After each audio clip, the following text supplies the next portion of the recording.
I want to begin today by taking us on a trip back in time to a location many of us have probably never been. Shortly after the end of World War II, in the islands of Melanesia, about 1,500 miles northwest of Australia, in some of the most remote and isolated parts of the South Pacific, cultural anthropologists began to get reports of a very strange phenomenon that was occurring. When they arrived, they were astonished at what they saw. In previously isolated cultures, they were beginning to carve airstrips in the middle of the jungle. They were creating a life-size replica of aircraft out of branches and thatch. They were building control towers out of logs. They were even fashioning radio headsets out of coconut shells. Using the materials and the technologies that they had available to them, they were creating a replica of a working airport down to the very last detail. What the anthropologists came to conclude was this. During World War II, these islands held strategic importance for us and its allies. And in that process of fighting the war in the Pacific, they had inhabited many of these islands and were setting up air bases. And in the process of setting up these air bases, plane load after plane load of cargo would arrive. Amazing cargo like food and medicines and technologies like radios, but also things like chocolate bars. So from the perspective of the people who lived on this island, they couldn't see how goods were being manufactured in the West and the shipping and logistics it took to be able to put them on airplanes and fly them all the way to the other side of the world. From their perspective, all they saw was that if you build an airport, planes come from the sky, they land, and they bring miraculous cargo. And so they replicated what they saw. They were building airports and they were waiting for the planes to arrive. But of course they didn't. Now, it's tempting for us to think that we have more wisdom than that we understand how Western manufacturing works and global shipping and logistics. But yet, every day, in every organization and in every workplace, we do the same thing. In fact, in higher education, we even have a name for it. We call it cargo cult science. The idea that if I go through the motions, all of a sudden discovery will come from sky blue and make me rich and happy. But just going through the motions of science doesn't mean that you're actually doing the science. Science and discovery take hard work. We spend hours and hours and years working in a laboratory for a discovery that seems to happen overnight. There are no shortcuts to that creativity. So let's talk about creativity for a moment. So creativity is certainly an important trait in the modern workforce, and it's certainly important for you to be successful in what you do. But yet, how do we get that creativity? How do we build that culture of creativity in ourselves and in our workplaces? So I think for many of us, creativity is elusive. We kind of throw up our hands and we say, I just wasn't born creative. Or we say, I just wasn't taught creativity in school. So Ken Robinson is famous for his TED Talk suggesting that schools kill creativity. So maybe it was taken from us. Well, Claudia Azula is famous for coining the phrase that ideas are the currency of the 21st century. And if she's correct, and I really believe that she is, then creativity is the means of producing that currency. So how do we get to that creativity? How do we acquire that creativity in our lives and in our workplaces? Well, I think one of the things that impedes us is something that we call cargo cult creativity. So what is cargo cult creativity? Well, it's not replicating inventions out of straw and sticks like our friend here, but it's when we go through the motions of creativity without actually being creative. Right? It's without putting in that hard work of being creative, and that's a big problem.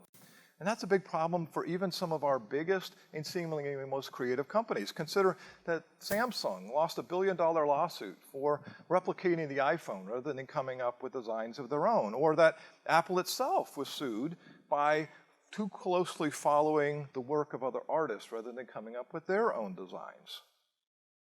So I think what happens in that cargo cult creativity is that we're just going through mindlessly replicating the work of others without understanding the creative processes that were underpinning that we're trying to skip out on the hard work that it takes to be creative, to come up with those new inventions and new discoveries.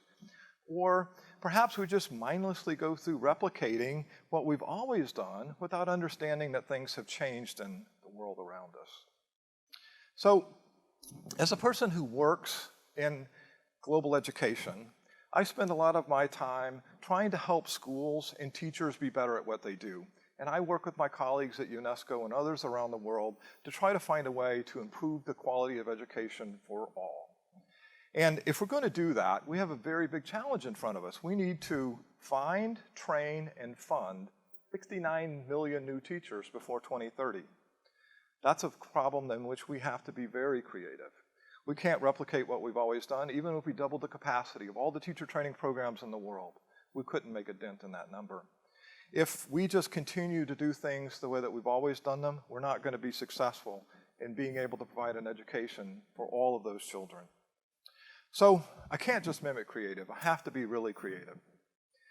There's another problem that I think impedes a lot of what we do in creativity.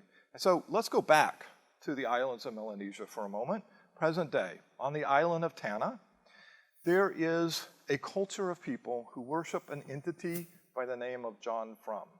There's a ceremonial cross for John Frum. Every February 15th, we raise the flags and we celebrate John Frum Day and the promises that John made to this community. And so on February 15th, the faithful write the words USA across their chest.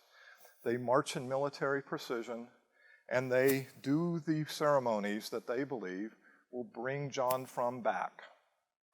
Now, we don't know a lot about John Frum. We do know that John Frum was likely a member of the US military. We do know that it's probably, he introduced himself as, "Hi, I'm John from Omaha," something like that. What we do know is that at the end of World War II, John promised that he would return. And when he would return, it would bring an era of wealth and prosperity to the people of this island. And so every February 15th, they go through the ceremonies, they follow the processes that they believe will bring wealth and prosperity back when John Frum returns. Well, just because you do that process doesn't mean that you're actually going to enter into that wealth and prosperity. I think many of us will take the perspective that, well, you know, if John hasn't returned by now, I don't know that it's going to happen. And it's tempting to think that. But every day, and every organization, and in every workplace, we do the same thing. Again, I would wager that these two education heroes, Sir Ken Robinson and Sugata Mitra, have far more followers than John Frum does. And we go through similar rituals. We attend TED Talks, waiting for the day that Sir Ken or Sugata will bring themselves to the stage and impart us with all the knowledge we need to be able to solve the problems and go on and be able to be successful educators. And so we wait. In fact, we have a name for this in education. We don't even have a name for this. We also have a movie about this. We call it Waiting for Superman. The idea that we need to have a superhero come and save us from ourselves. We should do that ourselves, and so should you. We all have the capacity to be creative. You have the capacity to be creative, to solve the problems that are in front of you and in your workplaces. So if I want to be creative in being able to solve the education problems that make the world a better place for these wonderful kids, I can't just mimic creativity. I can't wait for Sir Ken or Sugata to impart the knowledge that I need. I have to do that myself. So we know that creativity is important, but how do we get that? So here's some examples of how others have done that. Setting the tone for creativity. Consider the Norwegian company Meltwater. They have a Norwegian word, mir. Mir means more. It is also something that Meltwater uses as an acronym for how they set the tone for creativity in their company. So you find a way to enjoy the workplace. You aspire to be better at what you do. You find a way to respect yourself and others in how you acquire that process. I mean, who among us doesn't want to be a part of a fun, high-achieving, and positive work environment? But yet so many of us feel like we're stuck in these dead-end organizations where they just suck the life out of us. But you can change that. You can be positive. You can be fun. And I think if you do that, it's going to improve your creativity, and it's going to improve the creativity in the organization that you work in. Planning for creativity. Australian company, Atlassian, they came up with an idea, great idea, for 24 hours. You can do anything you want. You can work with whoever you want. And you can, at the end of that 24 hours, show the rest of the organization what it is that you created, what it is that you did. So how well did that work? Well, it worked amazingly well. There's more creative solutions that come out of that 24 hours than come out of the rest of the year combined. There's more problem solving, more solving issues with the software that are nagging, but we just never found the time to do. In fact, it worked so well that they said, you know what, we're not going to make it one day a year, we're going to make it one a quarter. So we're going to spend 4 days a year in which you just do everything that you choose to do without any oversight. Well, one day, if we just planned one day for creativity, how much better could we be in our workplaces? How much more could we do? I think there's a lot that could be done if we just dedicated ourselves to a single day of being creative, whether that's personal or organizational. Embracing risk is another part of that. Think about what you would do if you could not fail. You've heard that phrase before? Well, what if we changed that up a little bit and we said, what would you do if you knew that you could fail? What if failure was allowed? What if failure was embraced? What if failure was required? Because failing is an important part to growing. Failure is an important part of creativity. We can't be creative unless we take risks and try new things. Michael Jordan said, I've missed more than 9,000 shots in my career. Like 26 times I've been tasked with taking the game-winning shot and I lost. And that's what we remember Michael Jordan for, right? A big failure in basketball? No, it's not. The failure didn't define him. The risk-taking didn't define him. The risk-taking is what did define him, because those 26 times that he missed were far more times that he made it, that they won the game. Consider the motion picture industry, one of the most creative industries around. They celebrate failure by having the Razzie Awards. You know, sometimes you take risk as a director and sometimes you don't make it, and you get to go on stage and accept the award for the worst director.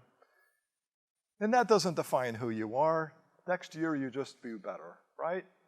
So let's not allow failure to define us. Let's take risks. Let's be candid with each other, too. What does it mean? What is candor? What is that? It's being honest with ourselves. It's being honest with each other in a psychologically safe way. So we need to be candid with yourselves, and you need to be candid with others. So consider Ed Catmull from Pixar. I think Pixar is one of the most creative organizations ever. And he says that candor is a very important part to collaborating and creating.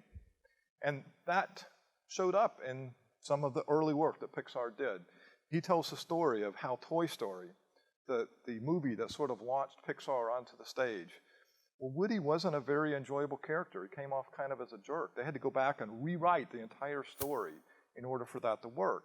So, you know, it was a lot better that they shared that the emperor had no clothes internally than allowing that to happen externally. Because if it happened externally, Pixar might have been a flop and it wouldn't be the amazing creative organization it is today.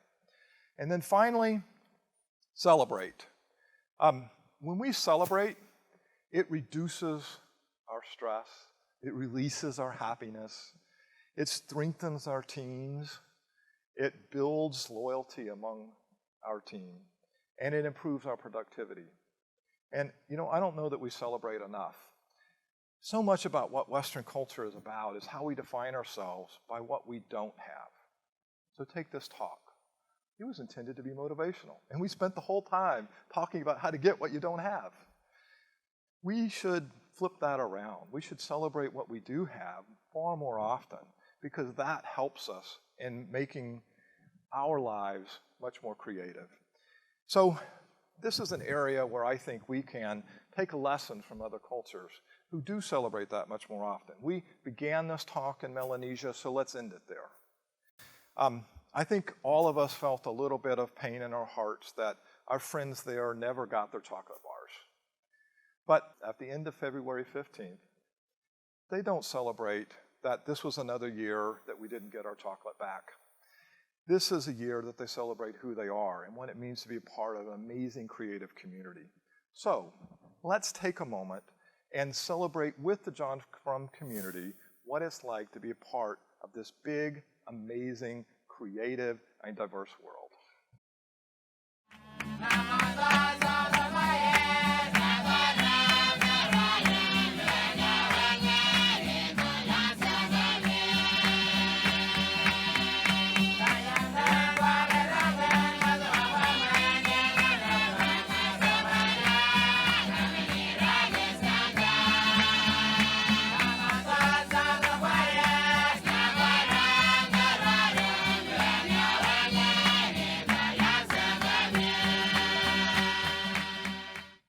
Thank you so very much.